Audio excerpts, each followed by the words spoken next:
I will start. I will just let some more people get online with us to this webinar. So then I start. Good evening from Stockholm, and good morning in the US and in Latin America, and good afternoon to the rest of the world. And welcome to the Nordic Institute of Latin American Studies at Stockholm University. And to this webinar, Adaptive Resistance, Power Struggles over Gender Quotas in Uruguay. So, dear audience, dear all, we are very happy to give this open seminars online. Here at the Institute, we conduct and promote research on Latin America, of course, but also on the Caribbean. And we give information about current events, documentation, and we also have a library service. We have actually the biggest library in Northern Europe on Latin America. The Institute do research, of course, and it's primarily oriented towards social science and humanities. And we have a broad and big network of researchers all over the world. And that is also shown in the panelists that we have in our webinars. So I would also like to mention that we have a peer-reviewed journal here at the Institute. The name is Iberoamericana, the Nordic Journal of Latin American and Caribbean Studies. So once again, warm welcome to this webinar. My name is Kristina Alnevall, and I hold the function as research secretary at the Institute. And I'm the organizer of the open seminars, and I have the pleasure of moderating this webinar tonight. We have with us tonight Cecilia Josefsson, a doctor-to-be, PhD candidate in political science from Uppsala University. And this presentation is based on her doctoral dissertation, and she will defend it on November 20. I will give you more information in the chat later about this. And she has published on gender and of course, and representation, gender quotas, political ambitions, and candidate selections. And that is also what the commentators have published on. We have with us tonight Mala Thun, a professor of political science at the University of New Mexico. And we have Drude Dahlerup, a professor emerita here at Stockholm University in political science and honorary professor at Roskilde University in Denmark. I will give you some late examples of their publications in the chat later. But dear audience, you will not be able to speak directly to the panelists. However, we encourage you to post questions and comments in the chat. And you will find the chat at the bottom of the screen. The webinar is about 1 hour, and Cecilia will start by presenting her dissertation or her study, and it will continue with a discussion after that. So I give the floor or the screen to Cecilia. Thank you very much. I'm going to share my screen here.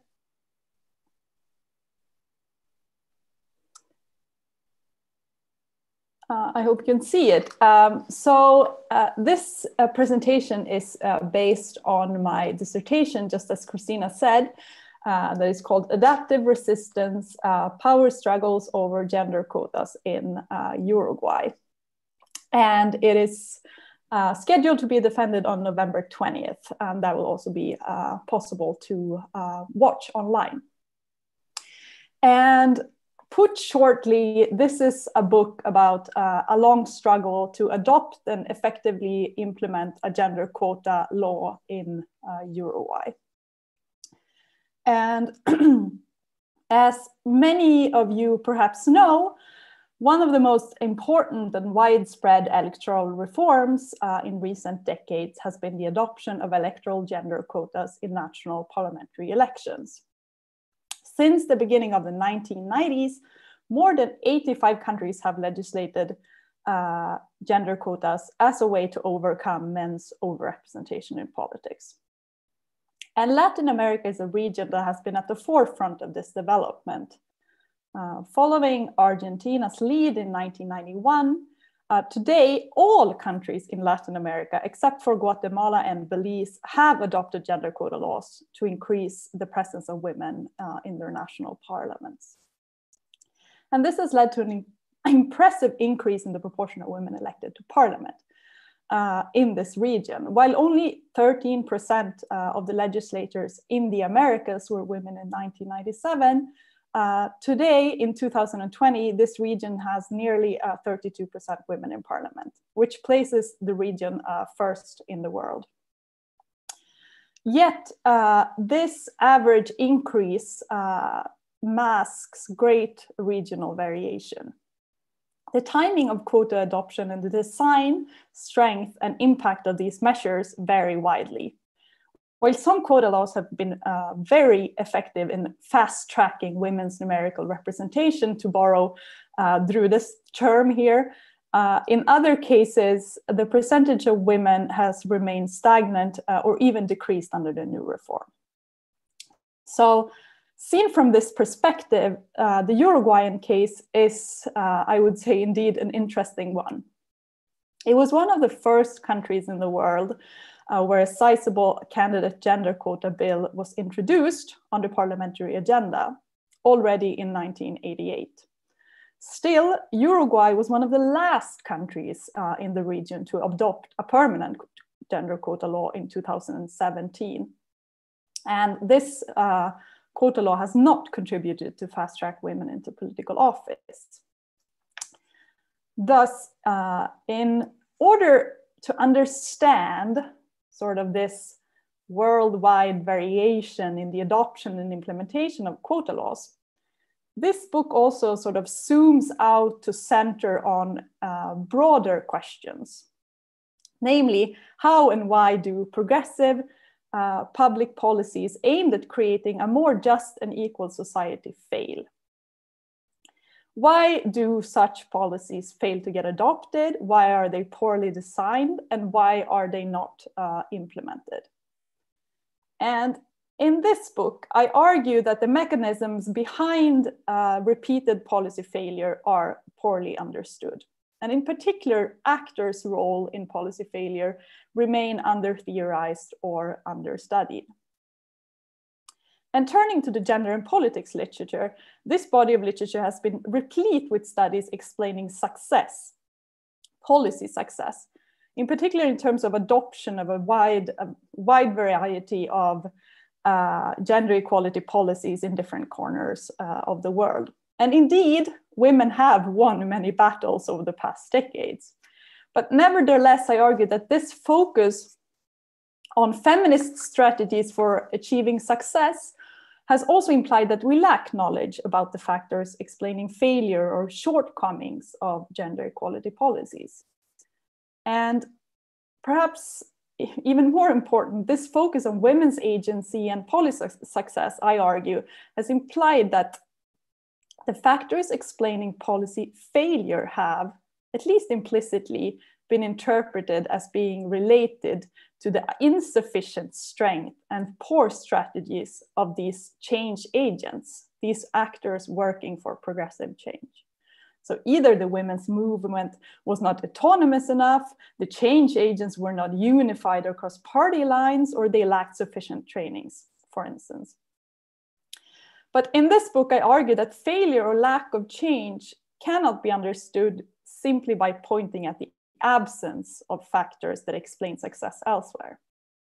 By doing so, we risk blaming the change agents for failure without recognizing or exploring what they're up against. So in this struggle for gender equitable change, these change agents meet powerful competitors who seek to defend the status quo, what I in this study called status quo defenders. And as a consequence, failure or feminist losses might just as well be interpreted as opponents' successful resistance strategies. And given these status quo defenders' power advantage, it is not surprising, I say, that change agents lose. Thus, to understand policy failure, I argue that we must understand how powerful actors resist these types of policies. So against this background, this book focuses on the agency and room for maneuver on the part of the political elite that opposes the reform. And I do this, to do this, I develop a theory of resistance to a progressive social change.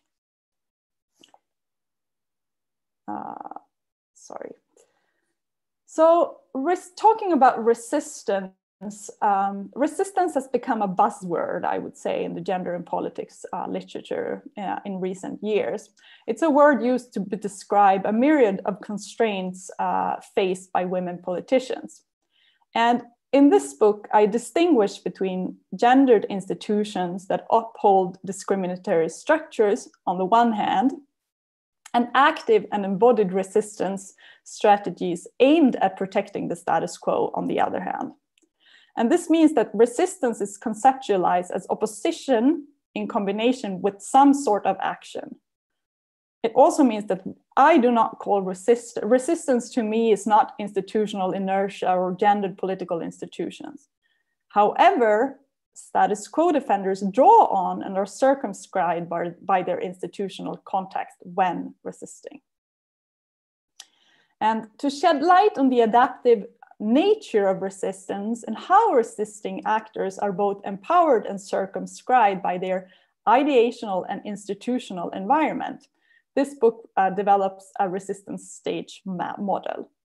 And this model, mapped onto the policy process, outlines how opponents of gendered institutional change adapt their resistance strategies to accommodate institutional and ideational changes across the phases of agenda setting, policy formulation, decision-making, and policy implementation.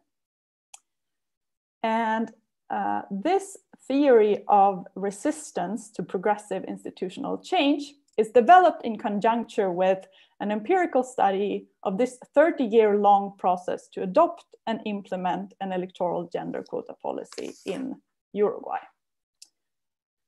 And for those of you who don't know the Uruguayan case, Uruguay is Latin America's most well-functioning, enduring, and least corrupt democracy.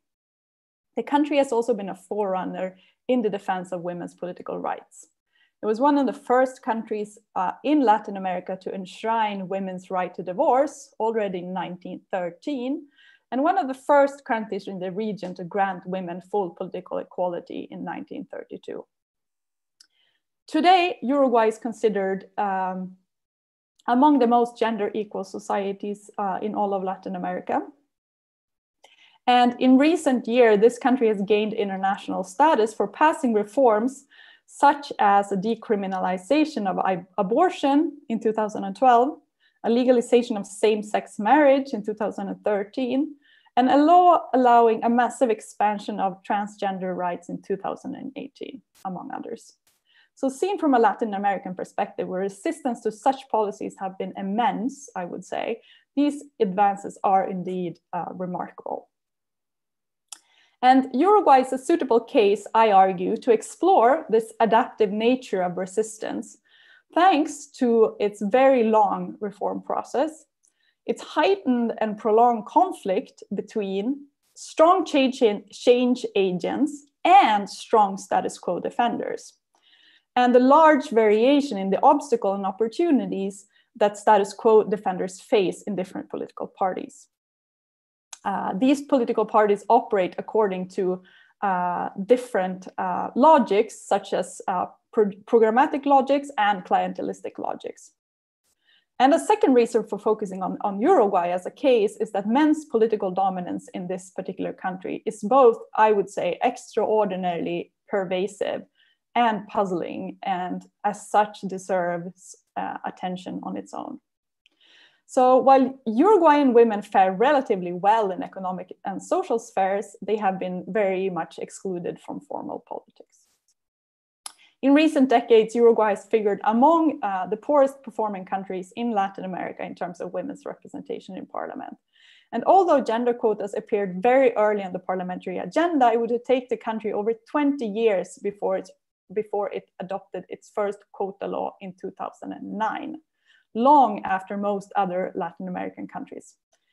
And an additional 8 years before the parliament approved a permanent gender quota in 2017. And although these two quota laws may appear strong from an outsider's perspective, they've had a rather small effect on women's political representation in the country. So my study of the power struggles during this 30-year-long reform process is based on about 70 interviews with both change agents and status quo defenders within the Uruguayan political elite. I have also analyzed the 3 parliamentary debates that have been held on gender quotas. One in 2003, resulting in non-adoption. One in 2009, resulting in the adoption of a one-shot quota law that was going to be in place for one election only. And finally, a 2017 debate resulting in the adoption of a permanent quota law. And finally, based on a large number of electoral ballots, I also analyze how quotas have been implemented in the 3 major political parties in the 2 elections that quotas have been in place, one in 2014 and one in 2019. And a strength with this study is that I have been able to follow important parts of this process in real time. I've been going back and forth to Uruguay since 2013. So I've been following this process as it has unfolded. And to give you sort of a sneak peek or a very short version of my results, I will go through how status quo defenders adapt their resistance strategies as change agents manage to import an international norm surrounding women, having women in decision making, and gender quotas into this sort of domestic Uruguayan context, and how these change agents are able to transform national discourses on democracy and representation, and what that does to the strategies of these status quo defenders. So, when women first introduced the idea of quotas in 1988 and introduced a bill in the Uruguayan parliament, the policy proposal was easily brushed off by powerful male status quo defenders in parliament. And during this agenda setting phase, the first phase of the resistance stage model that I developed, which in Uruguay lasted for about 15 years, strategies such as silence, a denial of the problem, and ignorance and inaction were sufficient forms of resistance in order to defend the male-dominated status quo. And a quote from a woman change agent talking about this time is illustrative. She says that, "So we women wanted to have our space in politics, and I went with a delegation to demand that. And the leaders of the 4 parties told us, they just laughed at us and said, 'But we're all equal here. What are you asking for?'" So that's a short version of the agenda setting phase. When women legislators in this country formed a cross-party women's caucus in 2000 that very actively advocated for quotas, pressure intensified, however. So here I describe how quotas go from an individual idea held by a few individual MPs in the parliament to a collective idea also within the parliament. And due to a strategic move made by this caucus that secured a parliamentary debate of a quota bill, women change agents managed to push status quo defenders into what I call phase 2, policy formulation. And once in this second phase of the resistance stage model, silence and inaction are no longer viable resistance strategies. And here, opponents are instead forced to actively and openly respond to the challenge by arguing against change agents' formulations of the problem, its causes and solutions. So what we see here is a discursive struggle, basically. And when quotas are debated in the parliament in 2003, overt quota resistance, as I see it, reaches its high point. In the end, this proposal was voted down by the parliament. And here is an example of a man in this debate denying the problem of women's underrepresentation in parliament. He says that, "I'm surprised that we in this chamber labeled this, the participation of women, as a problem of our society. I do not think that anyone in the streets of Montevideo is worried about this. Some women, particularly the women MPs who sponsor this bill, worry about this, but not the society as a whole." So that's a way to sort of challenge this idea that women's underrepresentation would constitute a problem.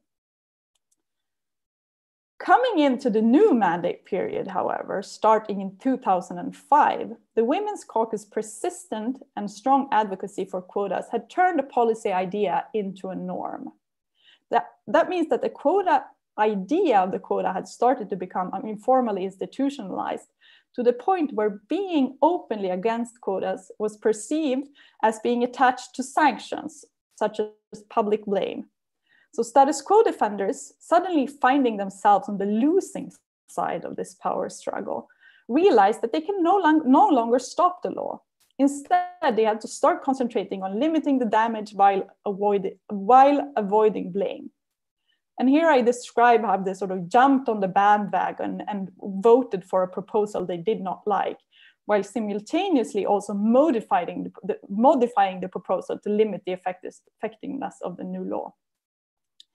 A man MP talking about this time says that it is no longer politically correct to vote against the participation of women. And this has meant that many legislators from all political parties vote in favor, despite the fact that they were totally against the quota.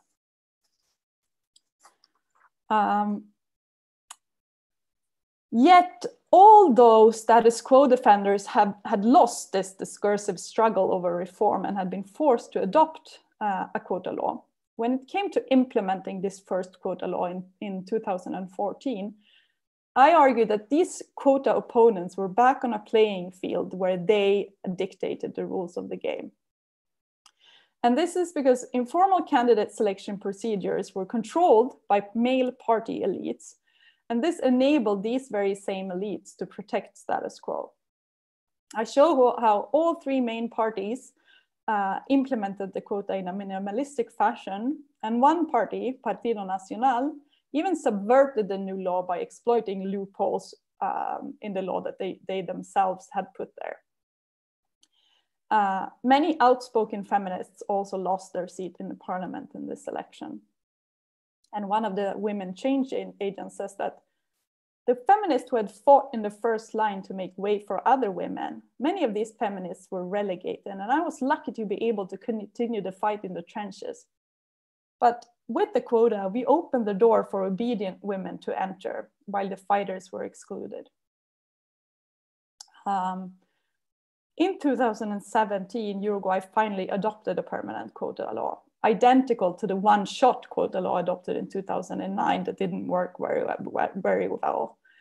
And some say that status quo defenders rapidly did adopt this new permanent quota law was a strategy to avoid having to debate parity in the parliament. Parity a 50% quota, which many Latin American countries today are adopting. So as these short examples shows, status quo defenders adapt their resistance strategies over time as change agents manage to transform discourses and institutionalize the idea of the quota. However, this study also shows how resistance strategies varies across political parties.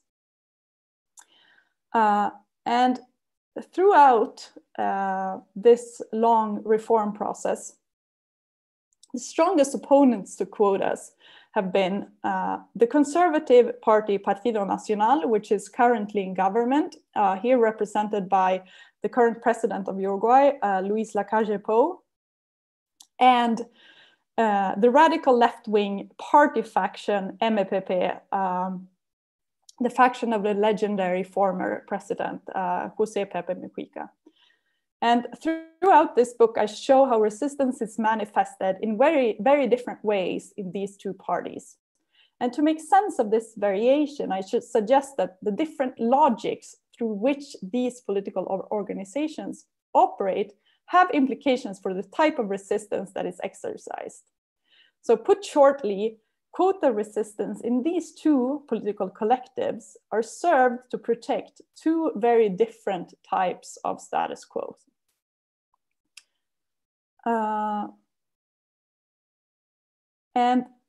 Turning first to MPP, this radical leftist party faction within the left party Frente Amplio. This is a deeply ideological political party faction, a deeply programmatic political organization.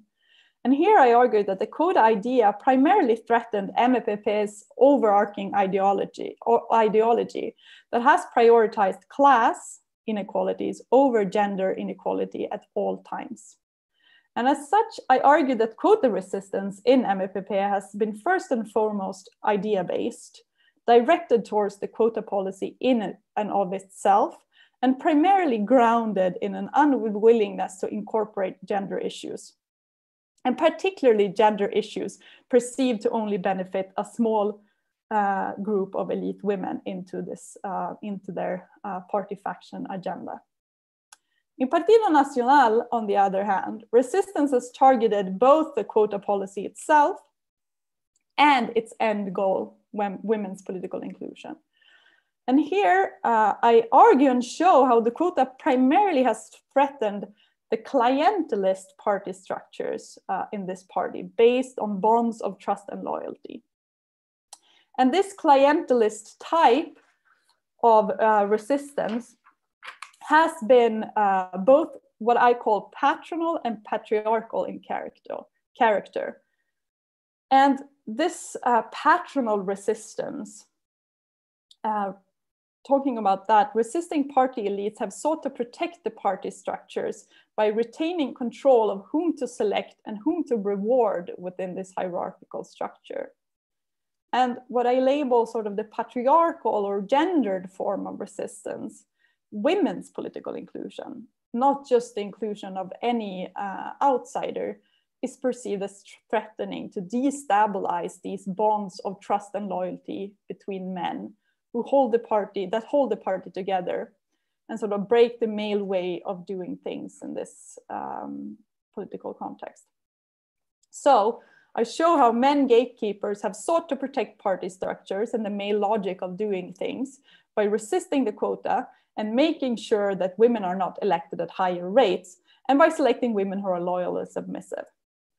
And taking together, I suggest that these different roots behind resistance to progressive institutional change point to the challenges facing change agents in contexts of diverse party logics. So in Uruguay, opponents in Partido Nacional and MPP formed this unholy alliance of resistance that deeply frustrated the efforts of change agents. And in such a context, change agents must carefully plan and adapt their strategies to target different forms of resistance in order to be successful. Nevertheless, when facing such a sort of double layer of resistance made up of both patronal and patriarchal forms, as we've seen in Partido Nacional, it might be immensely difficult to achieve change, even in cases where sort of trained and highly competent change agents are both unified and act strategically. So that was that from me. Thank you very much.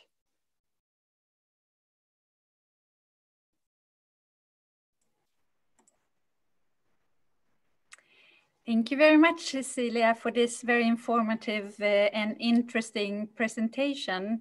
I will now give the screen to Professor Malatoun for a comment, and later to Drude, and then we will open up more for discussions. So please, Malan. Sure. Can you just wave to make sure that you hear me, that my AirPods are working correctly? Okay, great. Thanks so much, and thank you, Cecilia, for suggesting my name. It's a pleasure to be here, and a pleasure. I wish I were actually in Uppsala right now, but here we are. So I'm just going to give a few immediate reactions, because this is actually the first I've heard about sort of the nature and some of the findings of the research. So here are just some preliminary reactions. So I really like the way that you're framing this study of the 30-year struggle and discussion over gender quotas in Uruguay as a case study of the failure or the difficulties involved in progressive social policy. And I agree with you that it's a rare thing that actually to enact and effectively implement a progressive social policy that has the potential to change gender hierarchies and gender roles involves a rare constellation of factors, and involves far more than, you know, the autonomy or the success of the feminist movement. It's something unusual that deserves theorization.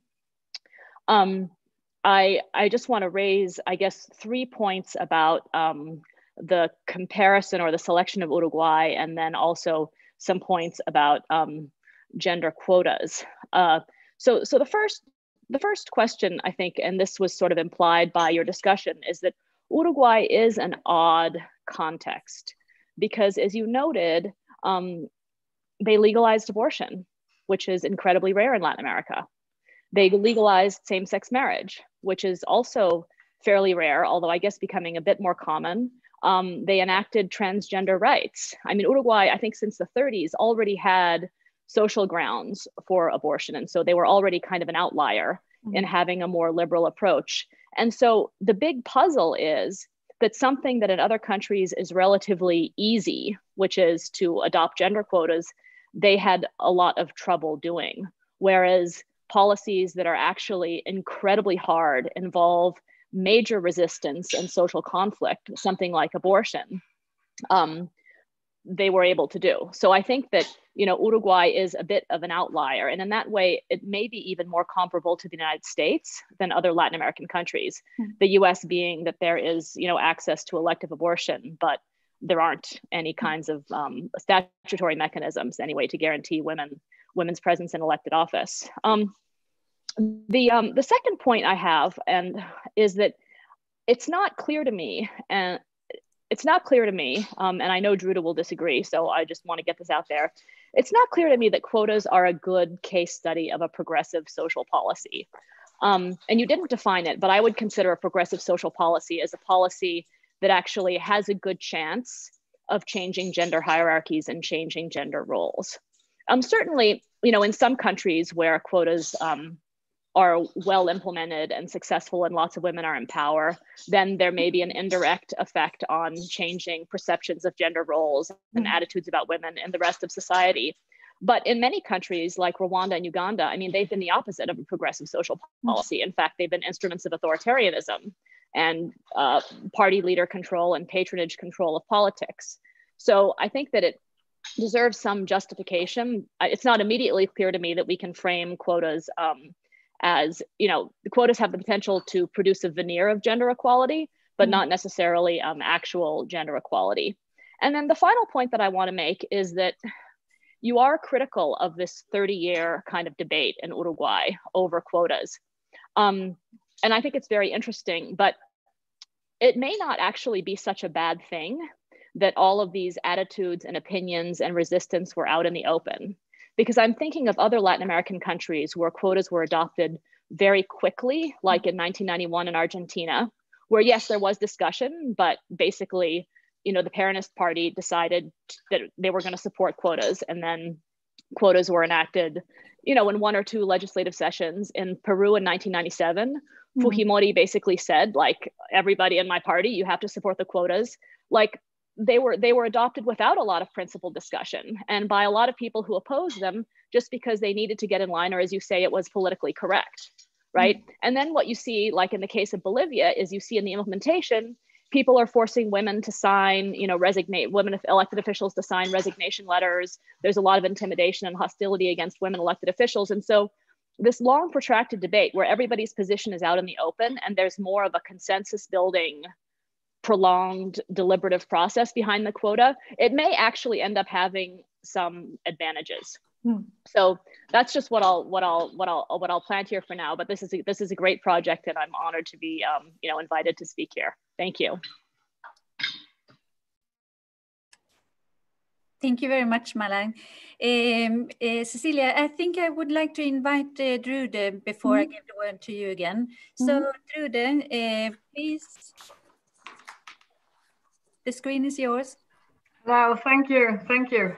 Well, let me start by saying that I was, well, I haven't read the whole thing, but I think it's, I'm very excited about this project, because I think that you are answering some of the questions we have had for a very long time by really making a policy tracing study about what happened in Uruguay. And one of the things is that the paradox of gender quotas, I used to describe like this. First, gender quotas is just technically about the numerical representation. And to you, Marla, it's absolutely have the capacity to change male dominance in terms of numerical representation. That's the first thing. But the second thing is that those who argue for gender quotas, the women's organizations, the women's rights advocates, they do that because they want women to make a difference and change policy and change political culture. And the third part of the paradox is that those male-dominated parliaments, and it is male-dominated parliaments who have passed quota laws, they do that out of mixed motives. And what I really like about it is that we really show all the kind of mixed motives which are going on in this process, which is both about, and I think that this about the resistance and the conceptualization of resistance is excellent. This is absolutely in the forefront of research right now. And I think you do it in a, as far as I have seen it so far, in an excellent way, also conceptualizing it. I think that's very interesting. So I have 2 comments or 2 questions to you. The first is that you are saying, and I think that's very interesting, that Uruguay is a latecomer, and therefore the knowledge about quotas was there. They knew about all the discussion in the other countries about, you know, rank order rules and sanctions for non-compliance, etc. And they knew about this. And but at the same time, the electoral system, as you described, this is the only thing I have looked into your text, is awful. And I would say that it doesn't, you talk about guaranteeing women, I mean, it doesn't guarantee anything, in my opinion, because you have this, that 1 out of 3 on the rank order should be women or the other sex or other gender. But then you have this, what they call it, multiple simultaneous vote, that apart from the party have different lists, which are called fractions. And in fact, as I understand it, the law does not direct any 1 out of 3 to the fractions. So in my opinion, if you have the worst scenario here, because you have very small parliament, 99 members, as you write it yourself, right? And you have very small constituencies, but then even within every constituency, every party has fractions. And we know then, of course, that they usually will get one or at best two, as you write it yourself, right? Mm-hmm. And my question is here, when you say that they knew about how these things I have no doubt you write that the parties knew that this electoral system is almost impossible to make a gender quota system in. But did the women's rights advocate, did they actually know that when the law does not relate to the fractions, there is in fact no guarantee at all? And I must say I'm really surprised that they have got an increase from 15 to 18%, and now they have, as I understand it, 21% in the parliament. Did they really know that, or were they being cheated because they didn't see the consequences here? Because if I understand it right, the quota law does not relate to the fractions, which are in fact parties. So that could be all men, right? Then my second question, and relates to that also, because you say that it failed. It's an example of failed policy. And I'm not really sure. I understand, and I think that's nice that you talk about failed policy in terms of design, in terms of implementation. And my question is here, looking at implementation, did they actually comply? Did they follow the rules? Did you have any example of the electoral authorities had to reject a list because they didn't live up to the 1 out of 3, or through the list, or for the smaller districts, 1 man and 1 woman are on the list? Were there any examples of rejection of the list? And in fact, this is a general question in the quota research, because we know very little about this.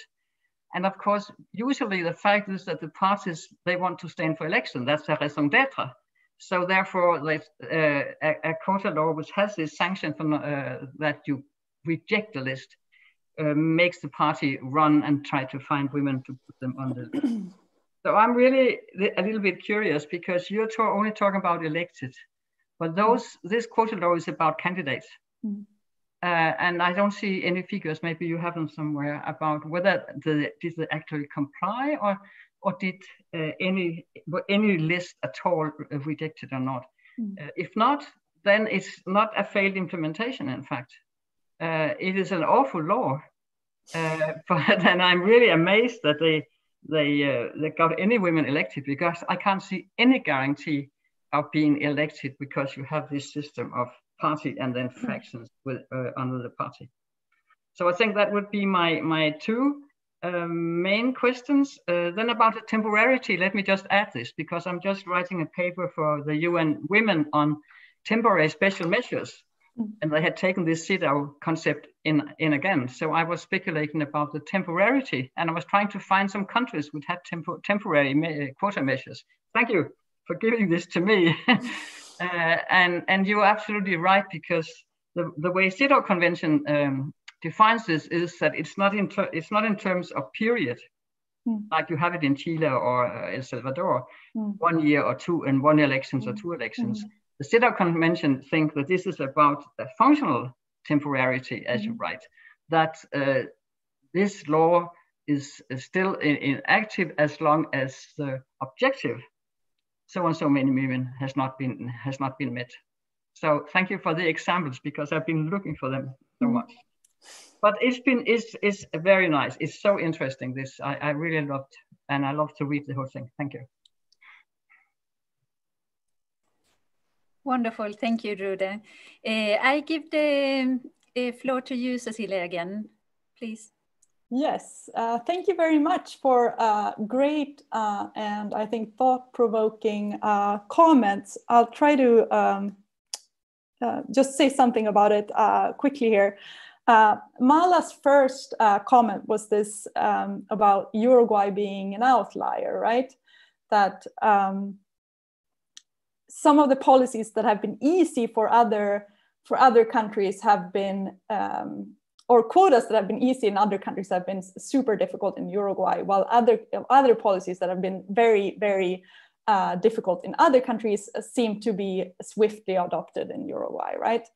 And I think I discussed this in a chapter in the dissertation, why we see this strong resistance against quotas in Uruguay on a country level, and why they have been so progressive in terms of other things.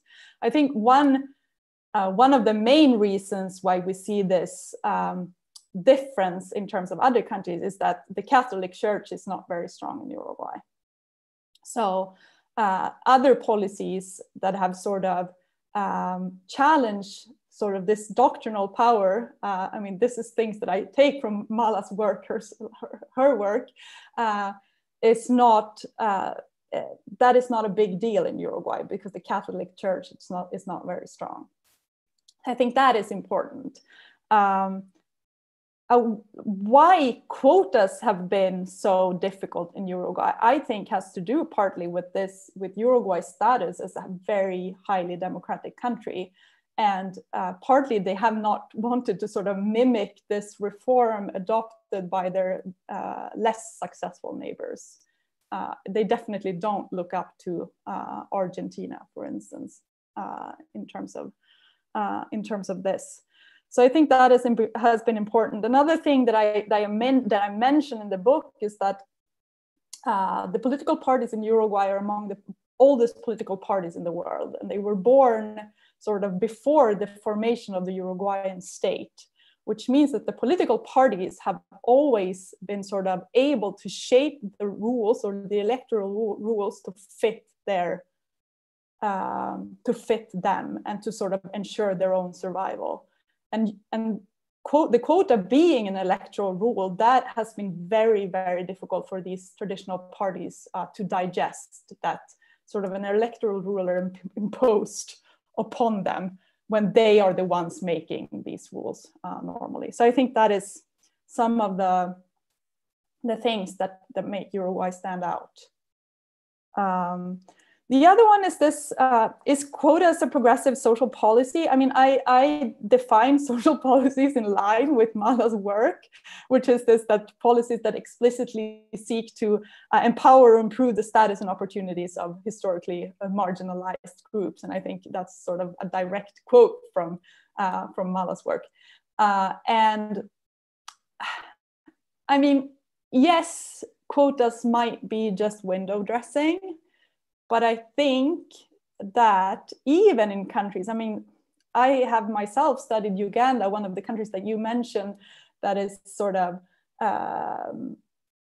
mentioned as a country where it's just window dressing. And I would argue that it's not, right? It is partly window dressing, but it's also, even though it's sort of strategically adopted top down, it's meant something for the women in Uganda. It's been, I think there's been some sort of role model effect, and women, even though they're there sort of just because Museveni want women there, they have been able to pass laws that had not been passed, I would dare to say, if the women wouldn't have been there, even though they're not laws that sort of would sort of destabilize the regime in any way. They're laws important for women. So I think, yes, we might say the quotas is just window dressing, but I do think that in most cases it means something more. And in some cases, it's been immensely important. So that's the second point. And the third point is that you say that perhaps it's good that it's been out in the open, this sort of struggle. And I think so too, like in a way. I think, and many of the Uruguayans say that it's been a long process, but reform processes in Uruguay, they are long because it is a democratic country. And they really process things. And I've seen sort of status quo defenders actually, over the course of this process, actually changing their mind from being exposed to all this debating around the quota. So I think if they just managed to sort of transform enough people, or like make enough people actually believe in quotas, maybe we'll have a more stable, or like women will actually be included in Uruguay once they're there. So I think that's important. Yes, so that was Mala's points, right? Drude asks if the women change agents actually knew that their electoral system is a mess. And I would say, yes, they definitely knew. These are women who are sort of highly involved in Uruguayan politics. They're highly knowledgeable about this system, which, by the way, the Uruguayans themselves think is the most terrific electoral system that the world have seen. But so yes, they knew, but it's not, as you say, that the quota cannot have any sort of effect whatsoever. That's not true, because in the Senate, it does guarantee a certain number of women being elected, and it also guarantees a certain number of women elected in the biggest constituency in the lower house, which is the Montevideo constituency, that elects almost half of these 99 representatives. So they knew that it would have some sort of, that it would guarantee some increase of women. But they, of course, they also knew that that it was not a terrific law in terms of being applied to this electoral system. Drude also asks about this, is this a failed policy? And I have a discussion about what I consider to be policy failure in terms of quotas that have been adopted. And I discussed this, I argue that in order for a quota not to be a failure, it must fast track women into political office. And that means that I would like to see that we have sort of an increase above the growth trajectory in that particular country of women's representatives. And in Uruguay, it doesn't. So based on sort of that conceptualization of what is a quota failure, I argue that Uruguay indeed is a quota failure. But you also ask, did they follow the rules? Was there an example of sort of the rejection of lists? Yes, they followed the rules, but they also exploited sort of a soft gap in the rule by electing several or the same woman to the Senate and to the House of Representatives, and having her being replaced by a man. So there was sort of creative subversion going on as well, even though these were things that the electoral court could not rule on. So yes, they did not reject lists, they did follow the rules, but they also exploited sort of soft spots or gaps in the rules to minimize quota effect even more. Thanks. Great questions. And great answers. I just, before we continue, we have about 5 minutes more. I would like to put your attention to the chat. I have posted both the date and information about Cecilia's defendants of her thesis, and also the websites to Drude Dahlerup and to Mala Thun, because they have published extensively on gender quotas, but also on other topics. So you can look that up yourself, but also about Institute. Mala, would you like to add something to Cecilia's answers? Sure. I think that Cecilia did a brilliant job of responding to, the comments that I had, and I think, so I would just add that, like, I don't know what the book looks like and how it is, how it starts or how it's framed initially. But I would, if it were me, my advice to you would be to frame it with the progressive social policy and the resistance, and not with the adoption of quotas and the variation in the efficacy of gender quotas, because I think that's less sort of theoretically interesting and powerful than even the points that came up in our discussion. And I mean, I would even make, I mean, I think that something about how the difficulty or the ease of passing certain gender-related progressive social policies really varies by context, because people have this impression in Latin America that, you know, the Roman Catholic Church is strong, that the bishops are effective opponents. And in Uruguay, I mean, I think you're right. It's very secular, and they don't have that veto power the way they do, you know, in all the surrounding countries. And so it really is calling for people to have a more precise approach with even their, you know, their analysis of regions, because we're even in a sub-region, the Southern Cone, and the patterns are really different. And I really, really liked your point about, so two things about how you said that the parties almost resist quotas because they don't want state legislation, right? They want party autonomy to decide their own fate.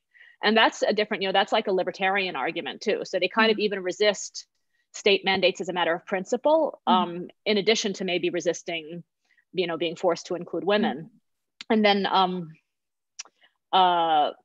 I also really liked your point about, you know, not wanting to copy policies of failed democracies or difficult democracies like Argentina and Brazil, which is also, you know, and Bolivia, which is also also really, really interesting, because in that sense, diffusion, you know, all of the work on quotas and diffusion has worked in the opposite direction. Like, people are wanting to emulate policies that made their neighbors seem more democratic and more in line with international norms and more egalitarian. But in fact, it's Uruguay, it's the opposite, right? Yeah. These policies are by, you know, strained democracies trying to establish their legitimacy by grabbing whatever kind of rung is available. And Uruguay is like, I don't have that kind of image problem. Like, I'm a strong democracy. Yeah. So I take this much more seriously. So it's a very I mean, it's just a fascinating experience there. And I think you know, do a really good job bringing out the uniqueness of it. Thanks. Thank you, Mala. Drude, do you want to add something to? Yes, please. Mala, I hope it's all right that I will say to Cecilia that she should not follow your advice, because it's not only because I'm a nerd about the electoral systems and how the quota systems work, but also because it's half of the dissertation, which is a very, very good analysis about how the quota system works and how they are thinking about it and how they formulate that. So sure, it's a good idea to keep that. But I think this discussion we're having here is extremely interesting and goes to this, for instance, how are we evaluating more women in politics in non-democratic systems? And it's the amazing thing is that even in those systems, it's also the women and feminists who are arguing for gender quotas. And you may even, I mean, we as researchers, we really have to be better and trying to be more precise about our evaluations. And I think you are, Cecilia, very precise about the evaluation, because I hate the fact that we have so different opinions about Rwanda, the number one in the world. Some people say, oh, women have no influence, and other people say, oh, they have changed the law that women can inherit land, and they have done lots of things about violence against women. And I think we have to realize that if you are in one dominating party system, could be ANC in South Africa, it's absolutely Rwanda, and you have the ear, you have a direct contact to the leader, who is progressive, more or less, right? Then you have all the chances, even better than in a democratic system, to have to change the laws.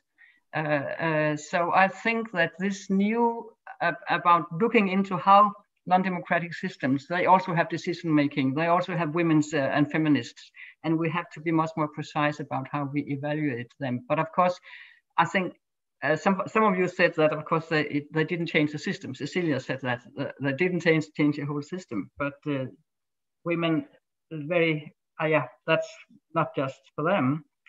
So I think that what we need is to be much more precise about what kind of changes. And I think that sometimes we think about feminism and gender equality and parity as a coup d'etat.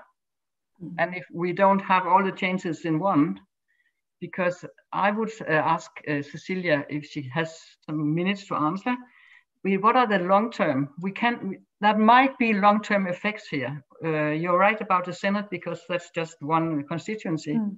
And we see now pretty high figures on women's representation in the Senate, and that all this discussion might have long-term effect on women's position in politics. Mm-hmm.